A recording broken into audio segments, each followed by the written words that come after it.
আর নারীদের জন্য ফরজ হলো মাথা থেকে পা পর্যন্ত ঢেকে রাখবে, হাতের তালু পায়ের তালু দেখাতে পারবে, বিশেষ কোন জরুরি প্রয়োজন হলে তারা মুখমণ্ডলটা দেখাতে পারবে। যেমন হজে যাবে, পাসপোর্ট করা লাগবে, তখন তো ছবি তুলতে হবে, এইরকম বিশেষ প্রয়োজনে মুখমণ্ডল দেখাতে পারবে, আর নয় পুরো শরীর ঢেকে রাখা তাদের জন্য ফরজ। কারণ আল্লাহ রাব্বুল আলামিন বলেছেন করনা ফি বুয়ুতিকুন্না ওয়ালা তাবাররাজনা তাবাররুজাল জাহিলিয়াতিল উলা, জাহিলি যুগের নারীদের মতো তোমরা তোমাদের রূপকে অন্য বেগানা পুরুষকে দেখায়ও। বলেছে কে? ও কথা কয় না, কে বলেছে? আল্লাহ। এখন আপনার আমার আপন স্বজন মা বোনেরা তারা বেপরদাশীল ভাবে চলাফেরা করে না? কথা কয় না, করে কি করে না? তো এটার জন্য তো দায়ী পুরুষ। এটার জন্য দায়ী কে? পুরুষ। প্রত্যেকটা বাবা তার মেয়েকে কন্ট্রোল করবেন, প্রত্যেকটা ভাই তার বোনকে কন্ট্রোল করবেন, প্রত্যেকটা স্বামী তার স্ত্রীকে কন্ট্রোল করবেন, তাহলেই কিন্তু সামাজিক পরিবর্তন চলে আসবে। ঠিক না ঠিক? আরো বলেন ঠিক না ঠিক? আমার নবীকে যখন দেবর সম্পর্কে প্রশ্ন করা হলো, আমার নবী বলেছেন একটা নারী তার দেবরের সাথে দেখা করার চাইতে মৃত্যু অনেক বেটার। নাউজুবিল্লাহ বলেন। সম্মানিত উপস্থিতি, আমার নবীজির দরবারে দুইজন মহিলা উপস্থিত ছিলেন।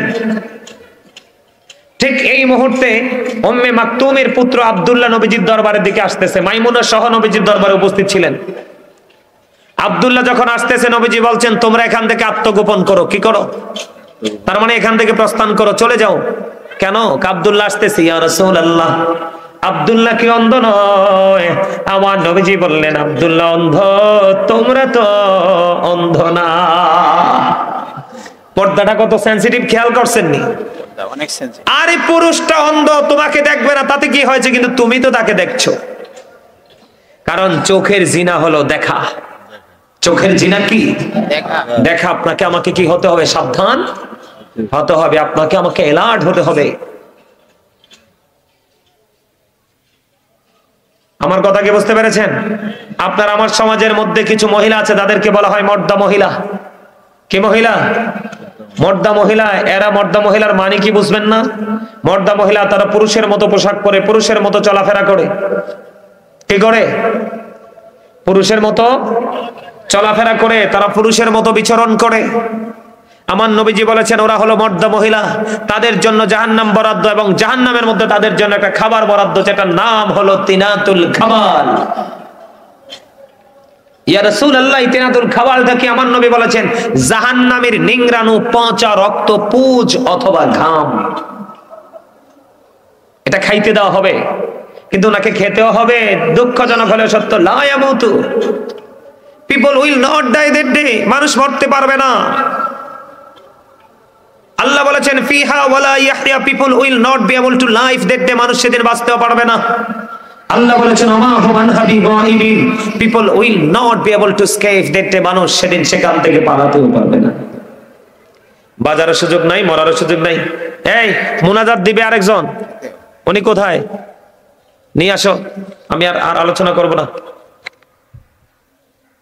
1.5 ঘন্টার উপরে হয়ে গেছে, নিয়ে আসো। আমার কথা কি আপনারা বুঝতে পারছেন?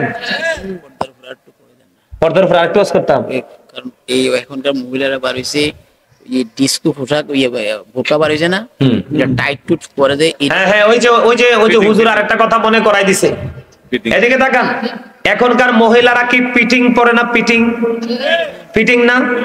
দেখবেন ঢিলা ঢালা বোরকা পরে না। আরে জামা পরলেও কিন্তু তার বডিটা মাপতে কষ্ট হয়, কিন্তু বোরকাটা পরার পরে তার বডিটা মাপা সহজ হয়ে যায়। নাউজুবিল্লাহ বলবেন না? নাউজুবিল্লাহ। বোরকাটা যখন পরে তার বডিটা মাপা সহজ হয়। কষাই যারা অ্যাক্টিভ কষাই, তার বডিটার দিকে তাকাইলে বুঝতে পারবে গোস্ত কয় মণ আছে। বলে হুজুর আপনি এইভাবে কথাটা কেন বললেন? এছাড়া আমার বলার কোনো উপায় নাই। কেন জানেন? বোরকা পরার বিধান হলো নবীজি বলেছে তুমি ঘরের মধ্যে যে এইভাবে নিরাপদ থাকো। কি থাকো? তুমি বের যখন হবে, তুমি তোমার ঘর নিয়ে বের হও। কি নিয়ে বের হও? ঘর নিয়ে বের হও। ঘর নিয়ে বের হওয়ার মানে কি? তুমি বোরকা পরে বের হও। যেন বোরকাটা তুমি এমন ভাবে পরবে, বোরকাটা পরা হও বা দেখলে তুমি কত মোটা, কেমন তোমাকে দেখা যায়, তুমি কোন মানে তোমার গঠন প্রণালী কেমন, তুমি কতটুকু হেলদি, এইটা যেন বোরকাটা পরার পরে মানুষ যেন তোমাকে কি করতে না পারে, বুঝতে না পারে। এবার আসেন, এটা গেল একটা, এটা বড় অন্যায়, ইসলাম বিরোধী কাজ। টাইট ফিটিং বোরকা কোন স্বামী তার বিবিকে কিনে দিবেন না, এক। আরেকটা বিষয় হলো মেয়েরা ছেলেদের জিন্স প্যান্ট পরে এবং ছেলেদের গেঞ্জি এবং শার্ট পরে, আছে না নাই? ওইটাই হলো মর্দা মহিলা। ওটা কি? পুরুষেরটা থাকার কথা টাকনুর উপরে, পুরুষেরটা চলে গেছে মোড়ার নিচে। দেখেন কিয়ামত কত কাছে। আর নারীদেরটা থাকার কথা একেবারে নিচে, নারীদেরটা উঠে গেছে মনে হয় যে হাঁটু পানি, টাকনুর অনেক উপরে। ওইটা কি বেহাইয়া নারী না? নির্লজ্জ না? অসভ্য না? এটার মধ্যে সভ্যতা তো নাই। ওই নারীও দায়ুস, এবং যেই স্বামী তার স্ত্রীকে বেগানা পুরুষের সাথে মিশতে বসতে কথা বলতে দেখে বাধা দেয় না, ওই স্বামীটাও দায়ুস। জোরে বলেন না নাউজুবিল্লাহ। সেটার জন্য পানিশমেন্ট নিতে হবে স্বামীকে। কাকে? কথা বলেন, কাকে? স্বামীকে। এটা আপনারা খেয়াল করবেন নি? আরো জোরে বলেন। আপনাদের এই নোয়াপাড়াতে আছে কিনা জানি না, অনেক মহিলাদের স্বামী বিদেশে থাকে বা স্বামী বিভিন্ন জেলায় চাকরি করে, তার স্বামী বাড়ি নাই, কিন্তু সে সুন্দর করে সেজে গোজে লিপস্টিক দিয়ে সেজে গোজে কিন্তু বেগানা পুরুষের সামনে হাঁটে। জানেননি এটা? এলাকায়, আপনাদের এলাকায় আছে? আল্লাহ রাসূলের টোটাল নিষেধ। এই পুরুষদেরকে নবীজি কি শিক্ষা দিয়েছে? যেই মহিলার স্বামী বাড়ি নাই, কি নাই? যেই মহিলার স্বামী বাড়ি নাই, তোমরা ওই মহিলার সাথে কোনো ধরনের কোনো আলাপ আলোচনা করার চেষ্টা করো।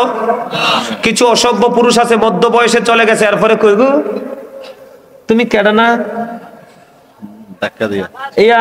তোমার উদ্দা এত বাটপা কয় তোমার জামাই নাম অমুক না ভুল, মানে হে ভুল বললে তো মহিলা তার স্বামীর নামটা ঠিক করে বলবে।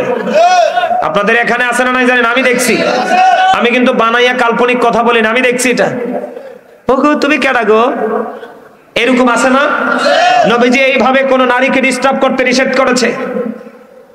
আর নারীদেরকে বলেছে তোমরা পেন্সিল শু লাগাইয়া, তোমরা ঠোঁটে লিপস্টিক, পায়ে আলতা দিয়ে, কপালে টিপ দিয়ে সেজে গুজে তোমরা শপিং কমপ্লেক্সে যেও না। কারণ তোমাদেরকে দেখে একটা পুরুষের মনের মধ্যে কুমন্ত্রণা সৃষ্টি হবে, তোমার প্রতি আকর্ষণ সৃষ্টি হবে, ঠিক কিনা বলেন? তুমি ওই পুরুষের আকর্ষিতা হয়ে যাবে, ঠিক কিনা বলেন? এই জন্য নবীজি বলেছে যার স্বামী বাড়ি নাই তুমি সাজগোজ করো না, স্মার্ট জেন্টেল পোশাকগুলো তুমি কি করো না, পরো না। তোমার সাজগোজ রূপ গুণ সব তোমার স্বামীর জন্য। কার জন্য? এখনকার কিন্তু অনেক ভাবি আছে দেওয়ারের সামনে সাইজা যায়, জামাই এলে আল্লাহর গজব পড়ে। বাজারে সাইজা যায় আর স্বামীর লোকে সব সাজে না। দেখছেন নি? পুরা উল্টা। এটা কিন্তু বাস্তব কথা। একা একা সেজে গোজে চলে যায়। আমরা আজকে দেখছি একটা বোরকা টোরকা সব পড়ছে, এদিক দিয়ে ওন্না দিয়ে রাখছে, হঠাৎ করে চোখ তো একটু বাটপাট টাইপের, এটা তো সবাই জানেন। চোখ কি আমার কোন আর আপনার কোন, চোখ কিন্তু একটু বাটপাট টাইপের। কিসের টাইপের? চোখের কাজই হলো দেখা। চোখের কাজ কি? হঠাৎ করে গাড়িতে বসে রয়েছে, চোখ খুললে দিয়ে শয়তানি ঠোঁট দুটারে একবার টকটকে লাল করে রাখছে। পরে দেখলাম বডিতে বোরকাও আছে, আবার ওন্না পড়ছে একটু স্টাইলিস্ট ভাবে, ওই চুল মূল সবগুলো দেখা যায়। তো তুমি বোরকাটা পড়ছো কি জন্য? তার মানে সে উদ্দেশ্য প্রণোদিত ভাবে সেজে গোজে কোথাও না কোথাও যাচ্ছে। নাউজুবিল্লাহ বলেন না কেন? আরো জোরে বলেন না। এগুলো আপনাদের নারীদেরকে কি করতে দিবেন না, এই প্রশ্রয় দিবেন না। শোনেন, আমাদের দেশের অনেক বাবা আছে, বাবার ডান চোখ কানা। কোন চোখ কানা? ডান চোখ কানা বলে হুজুর প্রশ্ন করেন না যে হুজুর আব্বার ডান চোখ কানা কেন বললেন? ডান চোখ কানা এই জন্য বলছি, কানার মাইয়ারে পাঠাইছে শপিং কমপ্লেক্সে, বুঝছেন নি? কারণ ছেলে বড় হয়েছে, বউ খুঁজে পর্দাশীল। ব্যাকল তোমার ঘরের মাইয়া যদি তুমি পর্দাশীল বানাও, তাহলে আরেকজনের ঘরতে পর্দাশীল মেয়ে তোমার ঘরে অটো আসবে, ঠিক না? প্রত্যেকটা বাবা তার মেয়েকে কমার্শিয়াল বানাতে চায়, কিন্তু বউটা আল্লাহ আনতে চায়। তুমিও তো বাবা, তোমার ঘরের মেয়ে আরেক ঘরের বউ, আরেক ঘরের মেয়ে তোমার ঘরের বউ হবে। তো প্রত্যেকটা বাবা যদি ডিজিটাল হয়, আপনি পর্দাশীল বউ পাবেন কোথায়? কথা বলেন না কেন? এই জন্য প্রত্যেকটা বাবাকে পর্দাশীল মেয়ে গড়ে তুলতে হবে, তাহলে অটোই আপনার ঘরে পর্দাশীল বউ ঢুকবে। আর পর্দাশীল বউ যদি আপনার ঘরে আসে, এই বউয়ের ঘর থেকে যত মেয়ে বাচ্চা আসবে, চাইলেও পর্দার বাইরে যেতে পারবে। মূলটা বুঝতে পারছেন নি? এই জন্য নবীজি কইছে বেয়াদব সুন্দরীর চাইতে, আমার নবীজি বলেছেন বেয়াদব সুন্দরীর চাইতে কালো বিশ্রী কান কাটা বাদী দাসী আল্লাহ ওয়ালা অনেক বেটার, অনেক বেটার। অনেক বেটা। নবীজি বলেছে একটা দাসী তার কান কাটা, একটা বাদী তার কান কাটা, কালো কিন্তু অনেক বেশি ফরেজগার। ওই মেয়েটা, ওই ছেলেটা একটা স্মার্ট নারী পুরুষের চাইতে অনেক বেটার। জোরে জোরে কন্যা সুবহানাল্লাহ। কেন বেটার জানেন? ব্যাখ্যা শুনে নেন, নাইলে তো বুঝবেন না। বন্ধনে আমার, রূপ একদিন বিনষ্ট হয়ে যায়। কয়দিন আগে আপনারা দেখছেন নি? আমি দেখছি অনলাইনে যখন ঢুকলাম, কয়দিন আগে একটা সিনেমার নায়িকা মারা গেছে, অঞ্জনা রহমান। সারা পৃথিবী বন্ধু ভাইরাল হয়েছে। আপনি যদি বলেন হুজুর আমি এটা দেখি নাই, আমি বিশ্বাস করব না, কারণ বাংলাদেশের চলচ্চিত্র অঙ্গনের প্রবীণ একজন নায়িকা মারা গেছে। কি করেছে? আমি আপনাদেরকে বলি সহজটা বোঝার জন্য। ওই মহিলার ইয়াং সময়ের ছবিগুলো বন্ধু মিডিয়ার লোকেরা তুলে ধরলো, কিন্তু মরার সময় যখন তার ছবিটা দেখলাম, তার ওই যে ইয়াং সময় তার ছবিটা, চেহারার মধ্যে যে উজ্জ্বলতা, গ্লেজ ছিল, কিন্তু মরার সময় তার এই চেহারার মধ্যে গ্লেজটা ছিল না। আমার নবীর হাদিসের সাথে মিলে গেছে। কেন বললেন? বলে হুজুর সিনেমার নায়িকার কাছে কেন গেলেন? সিনেমার নায়িকার কাছে যাওয়ার কারণ হলো সহসাই কিন্তু সুন্দরী মানুষ আপনার আমার চোখের সামনে পড়ে না ও বন্ধু, কিন্তু সিনেমার নায়িকারা রে সবাই চিনে। অপূর্ব সুন্দরী যখন হয় তখনই তাকেই সিনেমা করার জন্য ডাকে, ঠিক কিনা বলেন? সিনেমা পাড়ায় তার একটা গ্রহণযোগ্যতা বাড়ে শুধু সৌন্দর্যের কারণে। আমার নবীজি জানিয়ে দিয়েছে ওই যে বাহিরের সুন্দর, যেই কোনো সময় এটা বিনষ্ট হয়ে যাবে। তুমি ধনী দেখো না, ধনী দেখো না, কারণ ধন যে কোনো সময় ফুরিয়ে যাবে। ধন যে কোনো সময় বন্ধু ফুরিয়ে যাবে রে, কিন্তু ধর্ম ধনের ধন এটা ফুরায় না, এটা দিন যত যায় ততই ধারালো হতে থাকে। সুবহানাল্লাহ কয় না? এই জন্য মেয়ে দেওয়ার ক্ষেত্রে মেয়ে বিয়ার সময় ভালো ছেলে খুঁজেন, কিন্তু আপনার ছেলে তো ইয়াবা খায়। কি খায়? গাঁজা খায়, নেশা করে, মদ খায়। আপনার ছেলে মদ খায়, আপনি তাকে কন্ট্রোল করতে পারেন না, কিন্তু মেয়ের ক্ষেত্রে আপনি ভালো ছেলে খুঁজেন, আপনার লজ্জা থাকা উচিত। এই জন্য আমি বলি কিছু কিছু বাবার ডান চোখ খানা, বউয়ের বেলায় পর্দা, মেয়ের বেলায় বেপর্দা। এই জন্য বলি ডান চোখ কানা বাপের জীবনে কোনোদিন সুখ মিলে না। কথা কন না কেন? ও মা, আর কথা রাগ হইছে? হক কথা কইলে একটু রাগে অন লাগবো। নবীজি কইছে আল হাক্কু মুররুন, হক কথা নাকি তিতা। হক কথা কি? আর আল্লাহ ডাক দিয়া কয় আমার সাচ্চা বান্দা হইলে তুমি তিতা হইলে কি হইছে? আমার সাচ্চা বান্দা হইলে তুমি সত্য বলবা। অকুলু কাউলান সাদীদা, আল্লাহ বলেছেন সে দা রাইট থিং। আল্লাহ বলেছেন সত্য বলো, সঠিক বলো, কারণ হচ্ছে হি ওয়াজ ভেরি ট্রুথফুল। আপনার আমার প্রাণের নবী ছিলেন শ্রেষ্ঠ সত্যবান। ইয়েস, আমার সুবহানাল্লাহ কন না কি? আরে ব্যাকে মিলে সুবহানাল্লাহ কন। আমি মাহফিলের শুরু থেকে 10টা থেকে 9টা থেকে 11:30 বাজে, 2.5 ঘন্টা, এতক্ষণ পর্যন্ত যতগুলো কথা বলছি, এই প্রত্যেকটি কথার সাথে বাস্তবতার মিল আছে না নাই? তাহলে আপনারা আবার চিন্তা করেন আমরা ইসলাম থেকে কত দূরে। দূরে কিনা? আমরা ইসলাম থেকে দূরে কিনা? তাহলে কিয়ামত কাছে না? আজকে থেকে বাবা আপনাদেরকে আমি অনুরোধ করে যাই, মা আমি আপনাদেরকে অনুরোধ করে যাই, আপনারা আপনাদের সন্তানদেরকে মানুষের মতো মানুষ করার চেষ্টা করেন। কারণ কিয়ামতের দিন আপনার সন্তান আপনার এগেনিস্ট পার্টি হয়ে যাবে, আপনার এগেনিস্টে বক্তব্য দিবে, আপনি তখন কি করবেন? উপায় নাই তো। কথা বুঝতে পারছেন না? আমার নবীজি বলেছেন নারীরা হলো গোপনীয় জীব। কি গোপনীয় জীব? তারা যখন গোপন জায়গা থেকে যখন প্রকাশ্যে চলে আসে, আপনারা আমার প্রাণে নবী বলে দিয়েছেন প্রকাশ্যে যখন চলে আসে তখন তাদেরকে দেখলে শয়তান উকি ঝুঁকি দেয়। নাউজুবিল্লাহ বলেন না? শয়তান কি করে? উকি ঝুঁকি দেয়। শুধু উকি ঝুঁকি না, আপনার আমার প্রাণের নবী জানিয়ে দিয়েছে বন্ধু, শয়তান নারীকে রশি হিসাবে ব্যবহার করে। পৃথিবীর বুকে যত নারী, যত পুরুষ বিপদে পড়েছে নারীর কথা শুনে পড়েছে। আদম সফিউল্লাহ আমাদেরকে অনেকগুলো উপদেশ দিয়ে গেছেন। কি দিয়ে গেছেন? অনেকগুলো উপদেশ বন্ধু আদম সফিউল্লাহ দিয়ে গেছেন।